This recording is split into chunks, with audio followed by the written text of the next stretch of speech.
Counter থেকে যে কোনো লোকাল ট্রেনের বা দূরপাল্লার ট্রেনের টিকিট কাটুন। এখানে দূরপাল্লার ট্রেনের আনরিজার্ভ কাপড় থাকে, সেখানে কাউন্টারের মতো অনেকক্ষণ লাইনে দাঁড়াতে হবে না।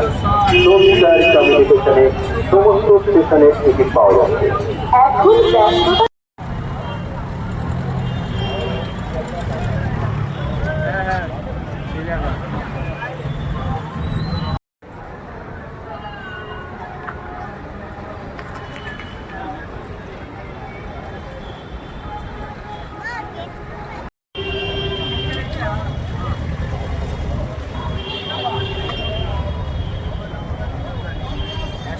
गाड़ी